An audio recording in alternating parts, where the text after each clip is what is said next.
Now let me introduce binary regression models. So let's say we have a binary variable y, and there are two states, okay? 0 and 1. So here, 0 could mean, well, did not vote, and 1 is voted.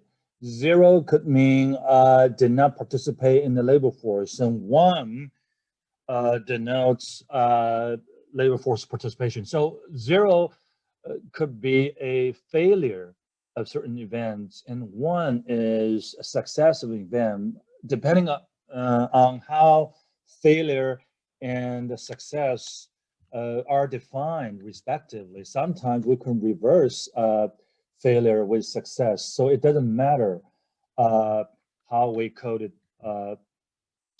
what we coded as 0, what we coded as 1.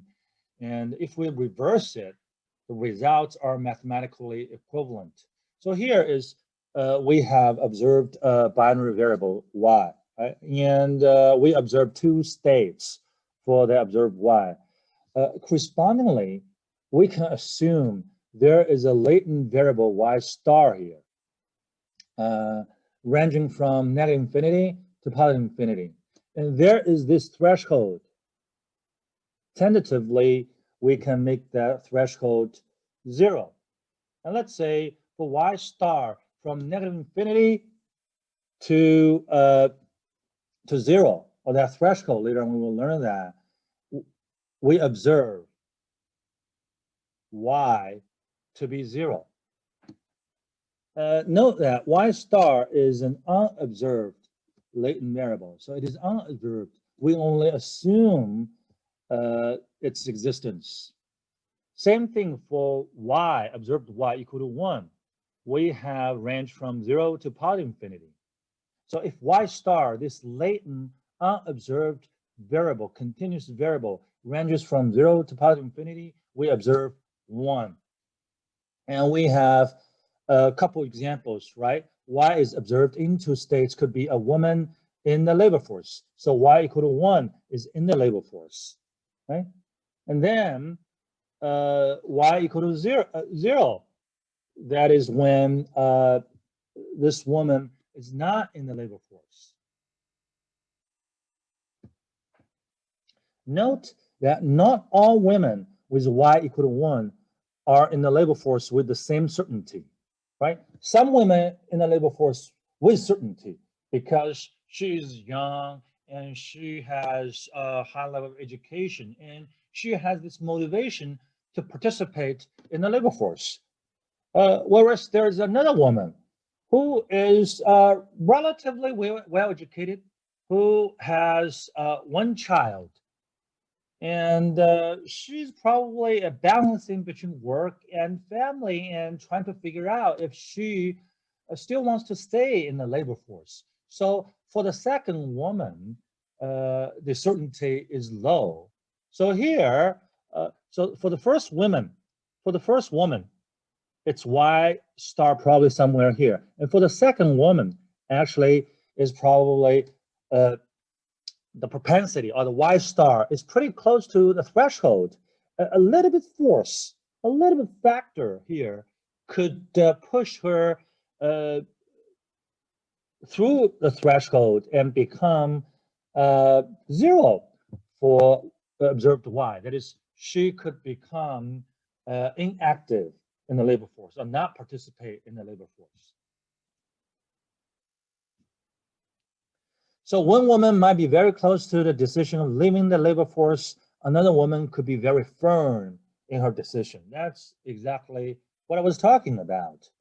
So y star give us the idea of kind of propensity likelihood, which is unobserved. So y star is unobserved and latent continuous variable, and y is what we observe. So y star is not in our data set. We will never, ever have information by y star. But here, we make this assumption to set up some relationship so that we can derive the model. So the idea of a latent y star, so again, this unobserved y, continuous y, there is an underlying propensity that generates the observed state. We cannot directly observe y star, but at some point, a change in y star results in a change in what we observe. Okay? For example, as the number of young children in the family increases, a woman's propensity to work would increase. At some point, the propensity crosses a threshold that results in the decision to leave the labor force. Okay? Then what would push an individual to cross that threshold? Well, a lot of times predictors, right? So here, the example would be the number of young children, right? Other possibilities would be, for example, the husband has medium to low level of income, but not participate in the labor force. Here's a question for you to think about. Can all binary outcomes, well, not necessarily outcomes, okay, but could be predictors, any binary variables, be viewed as manifestations of a latent variable?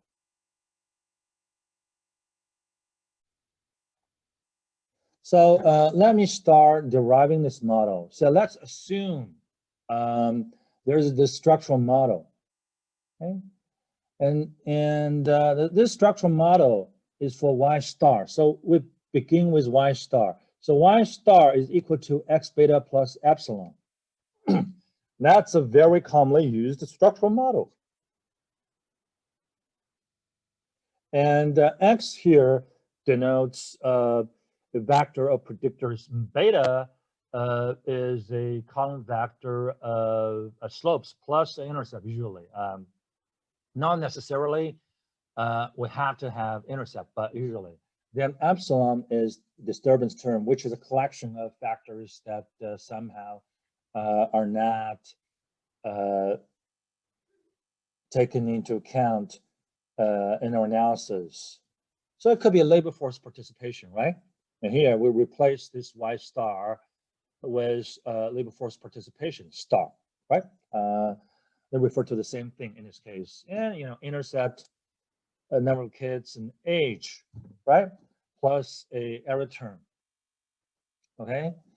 And we have this measurement model, okay? In addition to the structural model, okay? Relating y star to y. That is, y star is linked to the observed y. Again, I have to remind you that y star is unobserved, okay? So y star is linked to the observed y by the measurement equation, okay? So for y star greater than threshold number, in the last slide, we use 0 as the threshold value, but it could be any value in theory, right? So it's called tau. So when y star is greater than tau, we say y, the observed y, is equal to 1. When y star smaller or equal to tau, then y equal to 0. Fair enough, right? So y star is kind of propensity. It's on a continuum.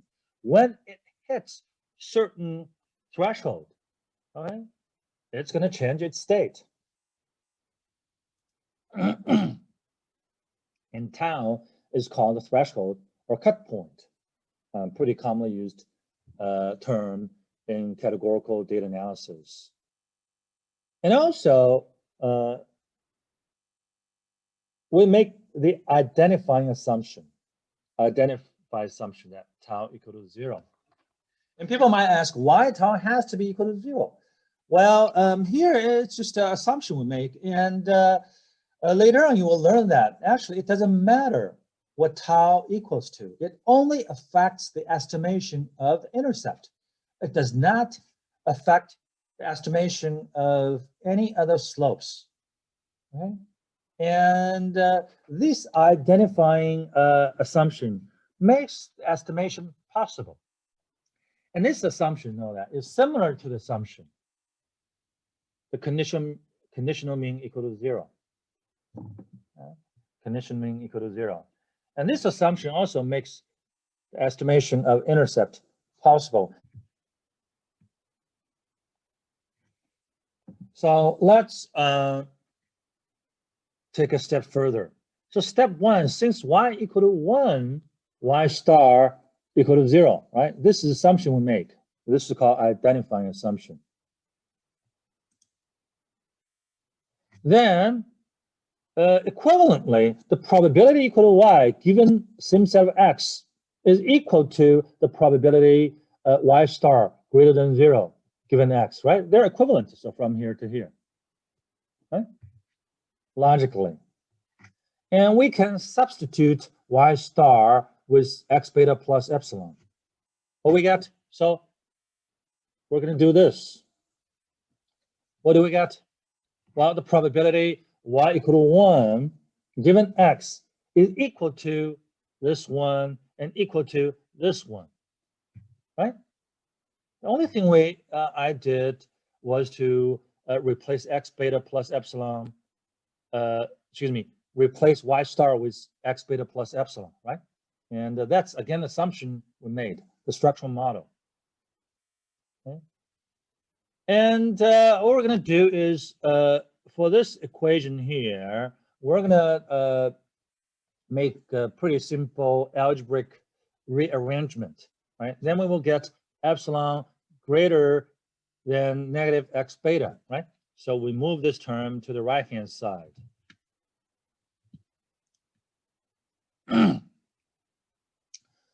Well, what we're trying to get at actually is a cumulative density function. That is, we want to have equation like the probability of epsilon smaller than something. Why? If you remember the introductory statistics course, right? You learn z-score. And how you calculate the probability for a z-score? Well, usually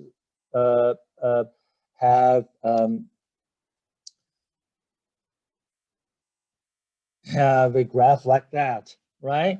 And if you remember introductory statistics course, so this is z distribution, right? And you're going to say, well, what's the probability for z smaller than a value delta? And you're going to have the probability what?